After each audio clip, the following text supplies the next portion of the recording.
You're listening to Tarazi Tuesdays with the Bible as Literature.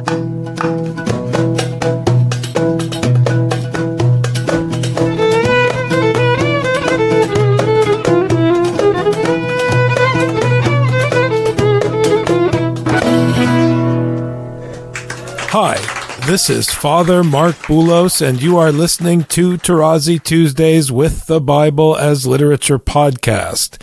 This week, Father Paul reminds us that the scriptural God is a judge who decides to behave as a loving father, but is not essentially father. I am delighted to introduce Father Paul on the Bible as Literature podcast, Tarazi Tuesdays.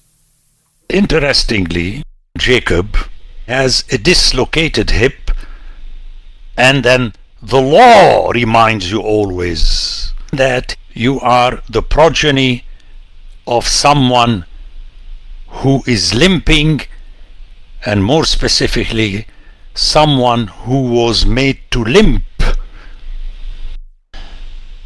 by the will of God, which does not negate that God will bless, but this is a reminder that the blessing comes out of the goodness of God, not because you earn it.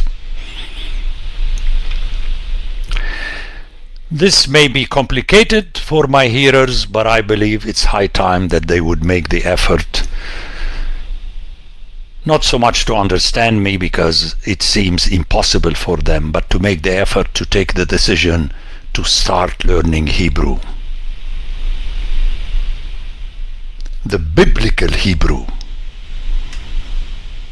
and not through the more recent grammar books that systematically, whether written by Jews or Christians, translate yarash, which technically means to inherit, into to possess.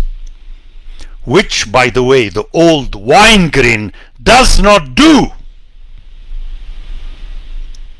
In his lexicon dictionary, he doesn't give also as a possibility that yarash would mean to possess. And that, again, my friends, is sacrosanct for me. And I'm appealing to you to listen carefully and check. But unfortunately, if for you to check you go and ask your pastor or your professor at the School of Theology or the latest book published by your organization, you're not talking with me. You're not listening to Scripture. And I believe that this is the intention of the text, and I showed you, and I'm taking my time here to show you that it has been prepared for in the story of the circumcision in Genesis 17, where we have the change of the name Abram into Abraham. And in that case, it's so obvious, you can't miss it. And I'm submitting to your consideration that this is what's happening here. And if you notice, the author is taking his time to linger on the fact that Jacob did not snatch his victory against the man of God, because he was marked in a way that will affect his entire progeny. And he was blessed, and Jacob called the name of the place, saying, Peniel.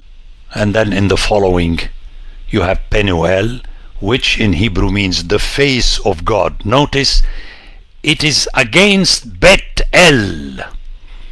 He did not build anything to remember this encounter.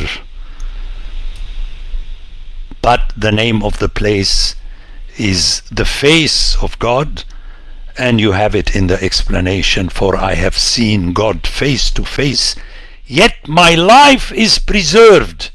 You know how you have already a preparation for the text regarding Moses and his not being able to see God face to face, because then, you know, it's a calamity for you.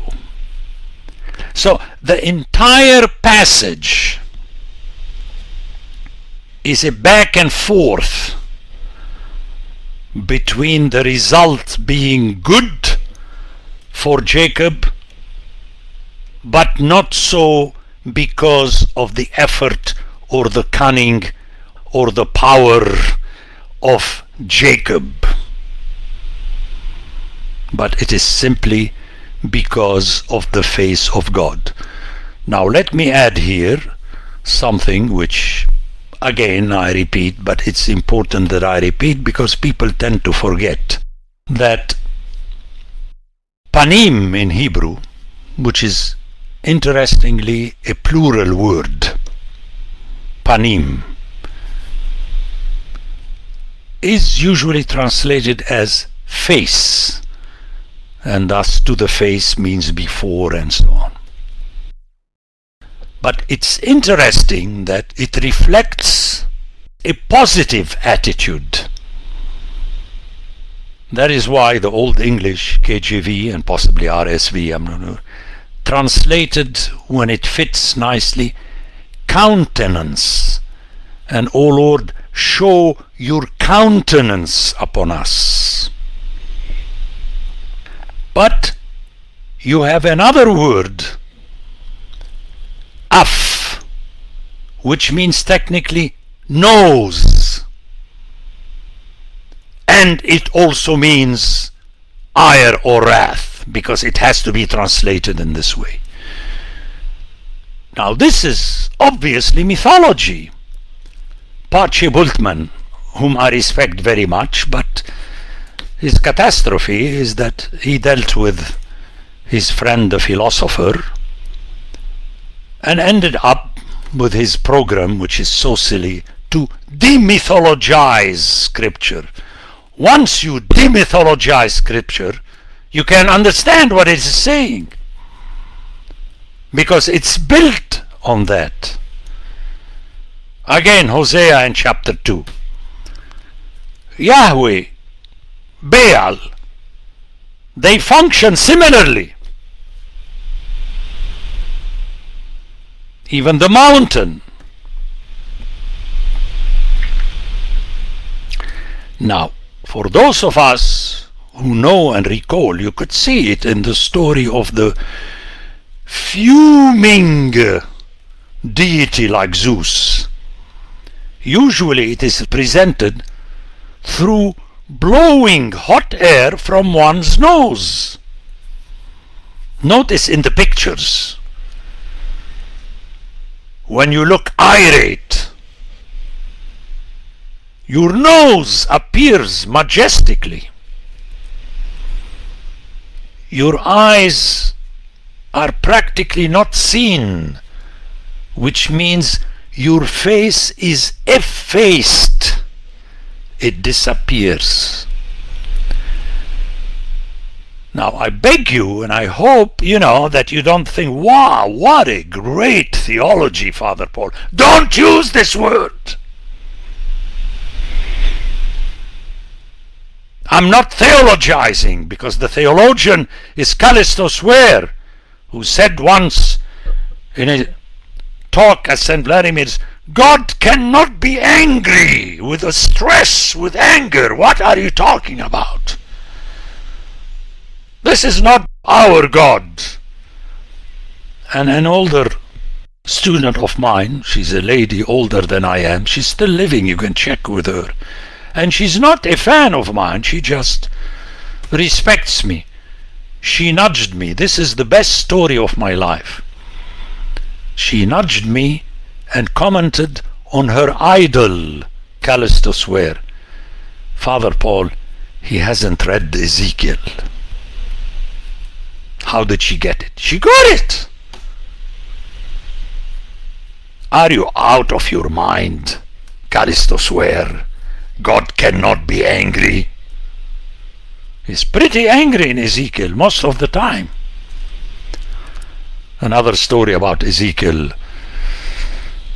from Tom Dykstra, who told me, until I read your commentary on Ezekiel, I always thought that the book in its first part was gloom and doom, and its second part numbers.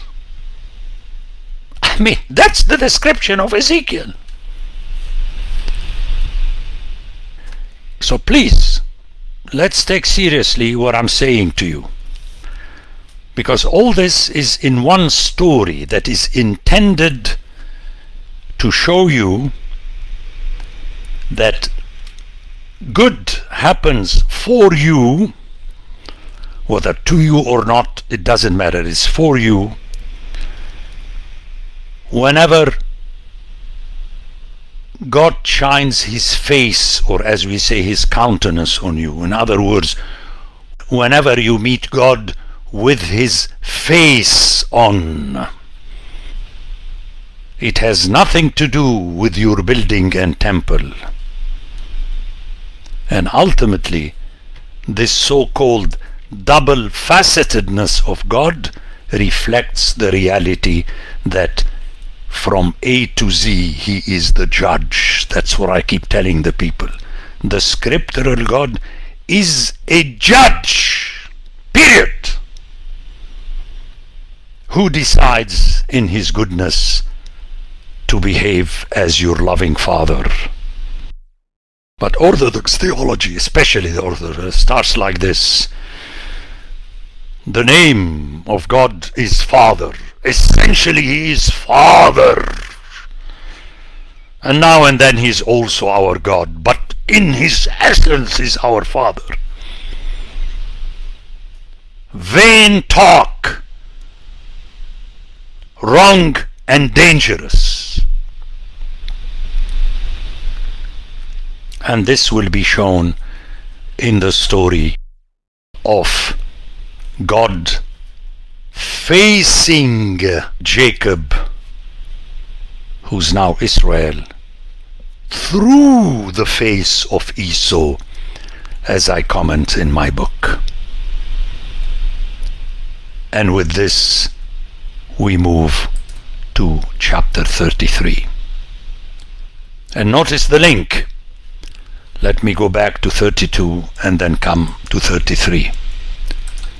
It says, Jacob called the name of the place Peniel, that place where he's going to meet immediately Esau. I mean, chapters, came later, so we're reading the sequence of the story. So let me read the following. So Jacob called the name of the place Peniel, saying, for I have seen God face to face, and yet my life is preserved. The sun rose upon him as he passed Peniel, limping because of his thigh. Very powerful, this text. It is always reminding you of what the author wants to say. Therefore, to this day is the Israelite. But notice, immediately following, you hear the story, and Jacob lifted up his eyes and looked, and behold, Esau was coming. I mean, any one of us, without being trained into literature, will hear that the smiling face of God reached Jacob, now Israel, in Esau, through the face of Esau. And if you're not convinced, the author will convince you, because he will play in this chapter on the misunderstanding of Esau by Jacob, whereas Esau is going to tell him, well, my dear friend, you've always been my brother. It is a fantastic text. So when you are full of yourself that you are the chosen one in your silliness, read chapter 33 and remember that you are not Esau. Actually, you don't want to be Esau. No one wants to be Esau, but you are Jacob Israel. The Bible as Literature is a production of the Ephesus School Network.